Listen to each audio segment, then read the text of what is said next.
नमस्कार, एवन तहलका हरियाणा देख रहे हैं आप। एवन पंचायत के साथ हाजिर हूं मैं महेंद्र सिंह। एवन पंचायत में आज हमारे मेहमान हैं डॉक्टर राम प्रकाश। डॉक्टर साहब, स्वागत आपका एवन तहलका हरियाणा में एवन पंचायत में। डॉक्टर राम प्रकाश पूर्व राज्यसभा सांसद हैं, पूर्व कार्यकारी अध्यक्ष हैं हरियाणा कांग्रेस के, पूर्व विधायक हैं और वर्तमान में इन्हें कांग्रेस ने मैनिफेस्टो बनाने की जिम्मेदारी सौंपी है। ये अध्यक्ष हैं हरियाणा कांग्रेस मैनिफेस्टो कमेटी के। साथ ही साथ इस पंचायत में जो पंच इनसे सवाल जवाब करने के लिए मौजूद रहेंगे उनका भी परिचय करवा देते हैं। हमारे साथ राकेश रोहिला है, एवं संवाददाता है कुरुक्षेत्र से। राजेश शांडिल्य हैं, वरिष्ठ पत्रकार हैं, आपका भी स्वागत है। और विनोद महिला हैं, वरिष्ठ पत्रकार हैं, आपका भी स्वागत है। डॉक्टर साहब, सवाल जवाब का सिलसिला शुरू करते हैं। आपको जो मुख्य जिम्मेदारी आज की तारीख में सौंपी गई है मैनिफेस्टो बनाने की है, जाहिर है शायद आप ये ना बता पाएँ आज या बताना ना चाहें कि उसमें क्या कुछ है, लेकिन इतना तो हम पूछ ही सकते हैं कि इस मैनिफेस्टो का विजन क्या होगा, इसकी आत्मा क्या होगी, इसकी दिशा क्या होगी हरियाणा के लिए। हमारा जो चुनावी घोषणा पत्र है उसकी दिशा है बेरोजगारी को ख़त्म करना, हर व्यक्ति के लिए रोजगार की व्यवस्था करना जी। तो ये बात है जिस पर हम अपना ध्यान मुख्यतया फोकस करें। लेकिन इसके लिए पहले आपको ये तो मानना पड़ेगा कि बेरोजगारी 10 साल के कार्यकाल में कांग्रेस खत्म नहीं कर पाई है। आबादी निरंतर बढ़ती है, ठीक है, इसलिए हर बच्चे की रुचियों का पता उसके शिक्षा समाप्त करने के बाद चलता है। तो रोजगार मुहैया करना एक निरंतर प्रक्रिया है, इसको किसी एक दिन खत्म हुआ नहीं माना जा सकता। नहीं, फिर खास ध्यान देने की क्या जरूरत है इस बार? ठीक है, वो तो सारी चीजें होती हैं, जो चीजें बढ़ती रहेंगी, जनसंख्या बढ़ेगी, सड़कें भी ज्यादा बनानी पड़ेंगी, स्कूल ज्यादा खोले। बेरोजगारी के ऊपर आपने कहा है कि मेन फोकस, उसके लिए पहले आप लोगों को मानना तो पड़ेगा कि हम लोग 10 साल के कार्यकाल में बेरोजगारी दूर नहीं कर पाए, इसमें कमी रही। बिल्कुल नहीं, हमने नवयुवकों को रोजगार के काबिल बनाने के लिए शिक्षा पे बल दिया है, कारखाने खुलें उसके लिए इंफ्रास्ट्रक्चर पे जोर दिया है। बेरोजगारी ऐसी चीज़ नहीं है जिसको आप एक शब्द में कह कर के समाप्त कर दो, उसके लिए कुछ व्यवस्था करनी पड़ती है। जी, शिक्षा की आपने बात की है, किस तरीके की शिक्षा? जो पैसे दे दो उतनी ही अच्छी शिक्षा, या सरकारी जो ढांचा है उसकी तरफ कोई ध्यान दिया गया है इन 10 सालों में? शिक्षा में सरकारी ढांचे पे भी ध्यान दिया गया है। किस तरीके का ध्यान सर? मुझे आप बात कहने दें।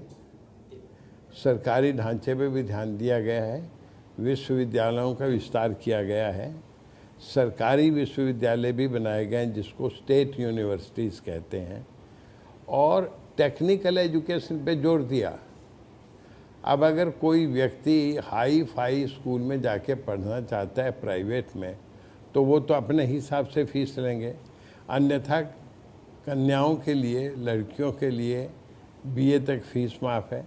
शेड्यूल्ड कास्ट के बच्चों का जो टेक्निकल एजुकेशन है वो मुआफ़ है। हर बच्चे को पढ़ने के लिए जो दलित वर्ग से ताल्लुक़ रखता है उसके लिए पहली जमात से वजीफ़ा दिया जा रहा है, जैसी व्यवस्था तमाम हिंदुस्तान में कहीं नहीं है, वो किया जा रहा है। जी, वजीफ़ा दिया जा रहा है सर। आज की तारीख में आप ये दावा कर सकते हैं कि जिस आदमी के पास इतने पैसे हों कि वो अपने बच्चों को प्राइवेट स्कूलों में पढ़ाना चाहता है, पढ़ा सकता है, वो क्या आज की तारीख में विकल्प के तौर पर सरकारी स्कूलों को रखता है?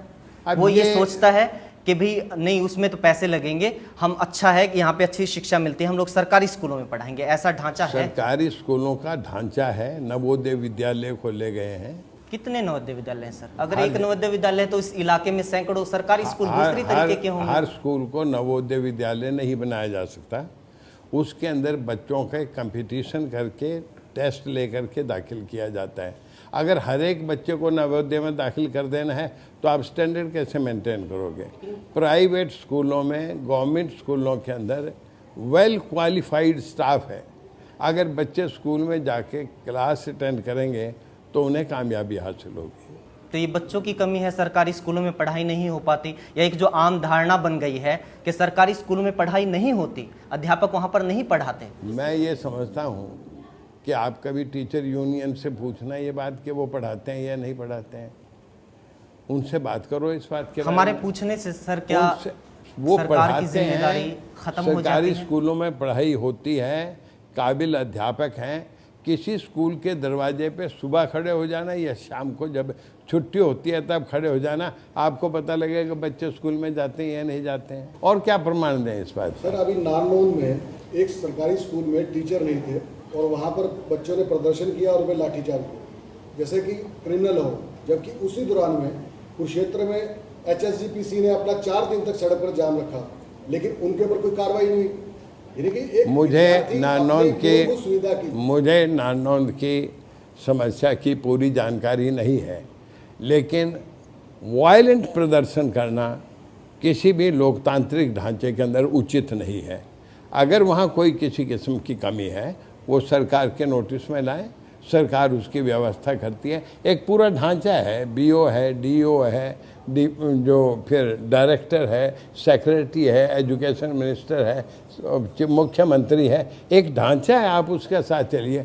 अगर हर आदमी कानून अपने हाथ में लेने लगेगा तो व्यवस्था कैसे रहेगी? डॉक्टर साहब, जो आइकॉन होते हैं राजनेता, हमारे जो हमारे नेता हैं, समाज का प्रतिनिधित्व करते हैं, उन्हीं को जब लोग देखते हैं कि वो सड़कों पर आके अपनी मांगों को मनवाने के लिए उतरते हैं, तब तो उनके लिए वो चीज़ें नहीं होती। और जब एक आम आदमी अपनी मांग के लिए उतरता है तो वो अपनी एक हिंसा कर रहा है, वो अपनी राजनीतिक लोगों पे जितना लाठी चार्ज होता है इतना तो किसी पे भी नहीं होता। सर, वापस मैनिफेस्टो पे लौटते हैं। नौकरियों का आपने जिक्र किया है, लेकिन नौकरियों के मामले में बहुत सारी समस्याएं हैं और बहुत सारी शिकायतें हैं। वो आपके खुद के नेता इस तरीके के आरोप लगा रहे हैं कि नौकरियों में भेदभाव हुआ है। भेदभाव की बात वो लोग कर रहे हैं जिन्होंने कांग्रेस पार्टी छोड़ के जाना है। कैप्टन अजय यादव, वो लोग प्रेशर टैक्टिक्स के तौर पे भी बात करते हैं। कैप्टन अजय यादव, मैं बोल रहा हूँ, आप बात सुनने की हिम्मत रखिए। जो लोग ये देखते हैं कि उनको कांग्रेस पार्टी में टिकट नहीं मिलेगा, या जो ये देखते हैं कि मैं कांग्रेस पार्टी में मैंने अपने हल्के की सेवा नहीं करी, इनके टिकट पे मैं जीत नहीं पाऊंगा, एक तो वो छोड़ के जाते हैं जी। दूसरा विरोध वो करते हैं जिनको अपनी सीट बदलनी है, जिनको अपने बच्चे के लिए टिकट लेना है, जिनके अपनी और इस तरह की समस्याएं हैं, और अन्यथा और कोई कारण नहीं है। जब वो मिनिस्टर होते थे तब तो वो कांग्रेस में आराम से बैठे रहे 5 साल। आज जब वो हार गए अपना चुनाव और उन्हें ये लगा कि जनता दोबारा किस तरह लुभावने नारे दें, जब उन्हें ये लगा कि मैं अब ये नहीं कह सकता कि मैं चीफ मिनिस्टर बनूंगा इसलिए मेरे को वोट दो, तो उन्हें दूसरी दुकान देख ली। मुबारक हो, मैं तो चाहता हूं कल जाते आ जाएं। डॉक्टर साहब, बार बार कैप्टन अजय यादव का जिक्र इसलिए कर रहे हैं कि आप वीरेंद्र सिंह के इर्द गिर्द ना हो। नहीं, कैप्टन यादव बिल्कुल संतुष्ट हैं, वो कांग्रेस के साथ मिलकर काम कर रहे हैं, वो हमारी कमेटी का सदस्य हैं, उन्होंने जो सुझाव दिए हैं बड़े स्वागत योग्य दिए हैं। डॉक्टर साहब, आपने कैप्टन अजय यादव का जिक्र किया, उनके सुझावों का भी जिक्र किया है। कैप्टन अजय यादव ने ये बात सच है, इसी कार्यक्रम में, पिछले कार्यक्रम में वो थे कि वो आज भी अपने इस आरोप पर कायम है कि नौकरियों में भेदभाव हुआ है। इसलिए उन्होंने सुझाव देने की बात कही है कि इंटरव्यू सिस्टम खत्म होना चाहिए, और ये मैनिफेस्टो में भी, मैं मैनिफेस्टो के लिए भी सुझाव दूंगा। ऐसा सुझाव आया उनकी तरफ से, और क्या ये इस चीज को आप लोग मैनिफेस्टो में शामिल करेंगे कि इंटरव्यू सिस्टम खत्म होना चाहिए? नौकरियों में कोई भेदभाव नहीं है, इंटरव्यू सिस्टम खत्म नहीं किया जा सकता। एप्टीट्यूड टेस्ट है ये, और अलग अलग यूनिवर्सिटियों का अलग अलग लेवल है, उनकी पास परसेंटेज के लिहाज से अगर आप नंबर लगाने लगोगे तो कुछ प्राइवेट यूनिवर्सिटियां इतने छोटे स्तर की हैं कि जो योग्य लड़के हैं वो रह जाएंगे, दूसरे बाजी मार जाएंगे। इसलिए इंटरव्यू सिस्टम को खत्म करना न बच्चों के हित में है न देश के हित। कई राज्यों में कर दिया गया है सर, जिन्होंने ये बात आप अपने मंत्री को क्यों नहीं समझा पा रहे हैं? मेरा काम ये नहीं है, मीटिंग में जब बात आती है तो हम उसका जवाब देते हैं। मैं जगह जगह घूम करके किसको समझाता है? और नौकरियों में भेदभाव नहीं है? बिल्कुल नहीं है। तो फिर इसका मतलब कैप्टन अजय यादव झूठ बोल रहे हैं? मैं ये नहीं कह रहा झूठ बोल रहे हैं या सच बोल रहे हैं। देखिए सर, या तो सच होगा या झूठ होगा। मैं अपनी बात कह रहा हूँ कि नौकरियों में कोई भेदभाव नहीं। कैप्टन अजय यादव की बात चल रही है तो अनुशासनहीनता तो उन्होंने की है, जो बात रिजाइन देकर उन्होंने बोली है वो बेहतर होता कि वो अपनी पार्टी के अंदर वो बात रखते। मैं तो खुद इस बात का पक्षधर हूँ कि लोगों को अपनी बात पार्टी में कहनी चाहिए, पार्टी हाईकमान को कहनी चाहिए, और पार्टी की बात को पब्लिक नहीं करना चाहिए। मैं इसका उदाहरण देना चाहूँगा। मैं कार्यकर्ता अध्यक्ष था कांग्रेस का, चौधरी भजनलाल जी अध्यक्ष थे। दोनों के हमारे विचारधारा में मतभेद था। एक बयान आप ऐसा नहीं बतला सकते 2 साल में जब मैंने पब्लिकली चौधरी भजनलाल जी को क्रिटिसाइज किया हो। मैं हर बार ये कहता था पारिवारिक मसला है, मेरे परिवार के वो बुजुर्ग नेता हैं, हम अपना मसला अपने घर में बैठ के सुलझाएंगे। मैं वो बात कह रहा हूँ जो मैंने अपने ऊपर 2 साल उस वक्त लागू की जब एक टकराव की स्थिति हो सकती थी भजनलाल जी के अंदर और हमारे लोगों के बीच में। लेकिन मैंने कभी उनके सम्मान में कोई ऐसा फिक्रा नहीं बोला। मैंने पार्टी के बारे में कभी कोई ऐसा वाक्य नहीं बोला जिससे पार्टी की जो प्रतिष्ठा है, छवि है, उसको धक्का लगे। नहीं, ऐसे इस स्थिति में आपकी पार्टी ने उसके खिलाफ एक्शन लेने की बजाय ये काम कोई मेरी बात सुने आप, ये काम हाईकमान का है। हमारा हाईकमान बहुत सुलझा हुआ है, बड़ा धैर्य रखने वाला है, सही समय पर सही कार्रवाई करने वाला है। उनको पता है कि परिवार में कब किसी को पुचकार के बात करनी पड़ती है और परिवार में कब सख्ती बरतनी पड़ती है। मैं जो हाई कमांड का काम करने का तरीका है उससे पूर्णतः संतुष्ट हूँ। डॉक्टर साहब, फिर भी क्या कारण है ऐसा कि जो नेता हैं वो कांग्रेस छोड़कर दूसरी पार्टियों में जा रहे हैं और भेदभाव का आरोप लगा रहे हैं? वीरेंद्र सिंह ने भी भेदभाव का आरोप लगाया है। जाता वक्त कोई आदमी कुछ बात कहेगा, लेकिन मैं आपसे ये बात कहना चाहता हूँ, ये जितनी जल्दी जाए उतना अच्छा है। जब तक पीले पत्ते झड़ेंगे नहीं, दरख्त पे नए पत्ते नहीं आ सकते। इनके टिकट काटो तब समस्या। ये कहेंगे हम इतने वरिष्ठ आदमी हमारा टिकट काट दिया, और ये जो नए नौजवान हैं या तो ये मेरी की तरह सोच लें कि मैंने असेंबली नहीं लड़नी, मैंने पार्लियामेंट नहीं लड़नी, ताकि दूसरे आदमी को मौका मिले। मैं वो कह रहा हूँ जिसके ऊपर मैं खुद आचरण करता हूँ, जिसके ऊपर मैं खुद आचरण करता हूँ वो बात कह रहा हूँ। अन्यथा ये जाएं तो अच्छा है। और एक बात मैं और कहना चाहता हूँ, आदमी अपनी आदत से बाज नहीं आता। जैसा उसका स्वभाव होता है वैसा काम करता है।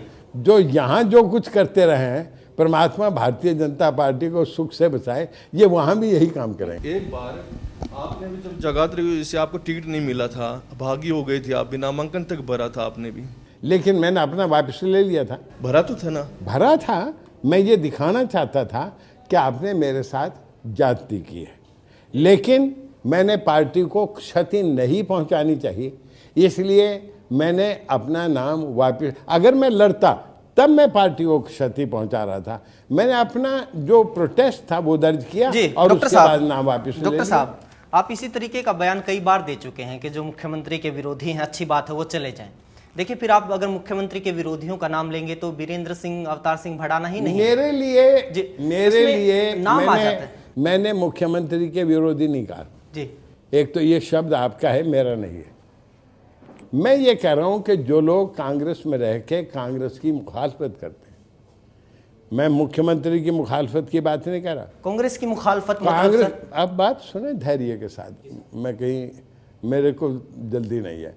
जो लोग कांग्रेस में रह के या किसी भी पार्टी में रह के पार्टी का विरोध करते हैं, बेहतर हो कि वो उस पार्टी को छोड़ करके चले जाए। मुख्यमंत्री के बारे में कुछ कहना है तो चैनल्स हैं, हाईकमांड में जाएं, सोनिया जी से बात करें, राहुल जी से बात करें। मैंने कभी नहीं कहा ये राहुल जी को क्यों मिलने जाते हैं, मैंने कभी नहीं कहा कि ये सोनिया जी को क्यों मिलने जाते हैं। ये लोग कांग्रेस वर्किंग कमेटी में थे, वहाँ बात करें, बात करनी है।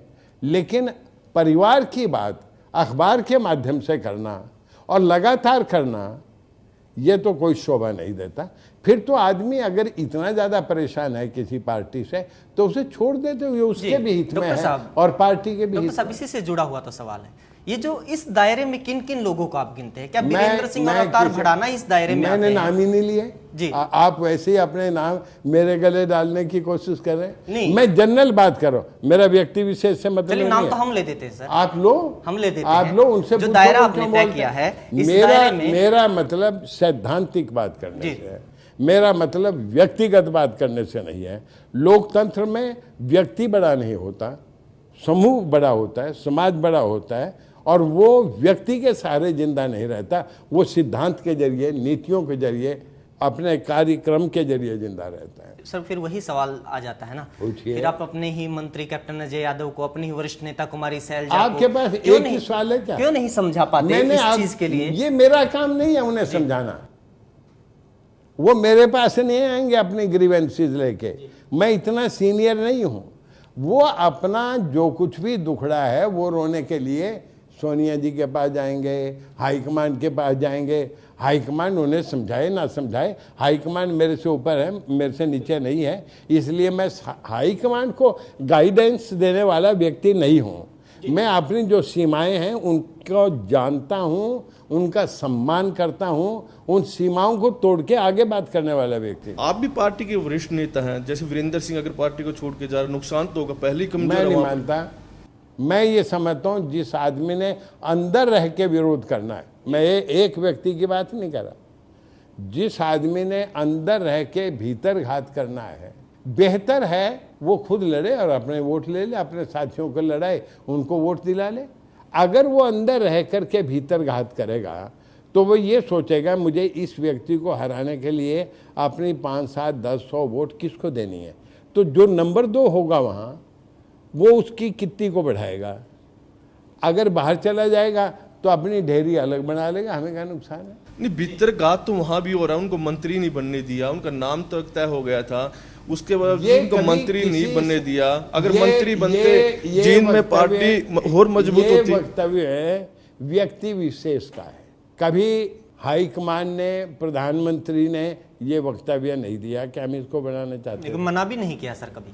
वो ये जो हर रोज खबरें छपती हैं इनका खंडन करते फिरेंगे वो, क्यों नहीं सर? ये नहीं, इतना बड़ा आरोप लगता है, क्यों नहीं करना राजनीति चाहिए? को और रोज इतने- रोज जो खबरें छपती हैं, राजनीति को इतने छोटे लेवल पे नहीं लाया जा सकता इसमें छोटा लेवल कि क्या हो हर जाता है सर? कि हर व्यक्ति की बात का जवाब इस तरह अखबारों के मीडिया के माध्यम से दे। अगर इनको कोई इस बात के ऊपर दुख था तो ये वर्किंग कमेटी के मेंबर थे, वहां कहते मेरे साथ ये हुआ। जी सवाल है। वर्किंग कमेटी में क्यों नहीं कहा? कहा होगा सर, उन्होंने बहुत शिकायत कहा होगा आपके पास? बिल्कुल सर, उन्होंने आपके हाँ पास बिल्कुल, सबूत तो वो था। सोनिया गांधी से बार बार इन्हें मिल के आते थे, वर्किंग मीडिया से कमेटी बात की करते थे मीटिंग सर। में अपनी बात कहनी चाहिए। कही है सर उन्होंने बहुत। पाल सा अगर रिजाइन देते हैं तो मुख्यमंत्री उनको मनाने के लिए चले जाते हैं, वीरेंद्र सिंह को क्यों नहीं? आपको क्या पता है किसके साथ क्या व्यवहार किया गया, क्या नहीं किया गया? आप ही खबरें छापते हो कि आज भोजन पे इकट्ठे थे, आप ही खबर छापते हैं कि दोनों मिलके बात कर रहे थे। अब मेरे से क्यों कलवाओ? जिनका मसला आप उनसे पूछ लो। कुरुक्षेत्र की बात की जाए तो कुरुक्षेत्र में आप भी सांसद, राज्यसभा सांसद रहे, ईश्वर सिंह भी सांसद रहे और नवीन जिंदल भी सांसद रहे, 3 सांसद कुरुक्षेत्र में रहे और फिर भी विकास नहीं हुआ, क्या कारण रहा सर? बिल्कुल विकास हुआ है। हर क्षेत्र का अलग अलग विकास होता है। कुरुक्षेत्र का आप एक धार्मिक पर्यटन स्थल के तौर के ऊपर विकास कर सकते हैं। हर एक का वो जो कहते हैं बड़ी बड़ी इंडस्ट्री लगाना ही विकास नहीं होता।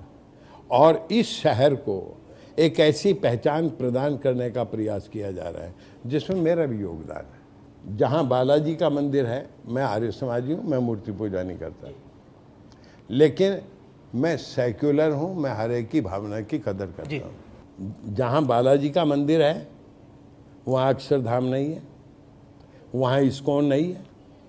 जहाँ अक्षरधाम है वहाँ बालाजी का मंदिर नहीं है। बड़े बड़े नेता तमाम हिंदुस्तान में हर जगह रहे हैं, काशी में हैं, इलाहाबाद में हैं, मथुरा में हैं। नेताओं को तो अभाव कहीं नहीं है। सर मंदिर बना, एक मिनट आप सब्र से सुने मेरी बात।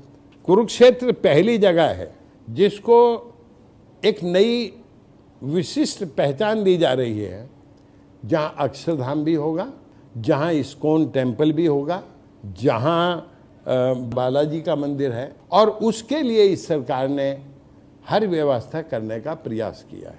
लेकिन जो कुरुक्षेत्र में इंफ्रास्ट्रक्चर चाहिए उसकी बहुत कमी है। यूनिवर्सिटी में कुरुक्षेत्र में जो संसाधन चाहिए अभी उनकी बहुत कमी कुरुक्षेत्र है। में आज भी विश्वविद्यालय है, कुरुक्षेत्र में NIT है, फैशन डिजाइन का नहीं संस्थान फैशन है। सर, मैं इस तरह पर्यटन की बात कर रहा हूँ। पर्यटन के लिहाज से पर्यटन के आज लिए तक यहाँ पर एक टूरिस्ट केंद्र तक नहीं है जहाँ पर आदमी एक आए बाहर से और वो जानकारी ले सके कि कुरुक्षेत्र में है क्या।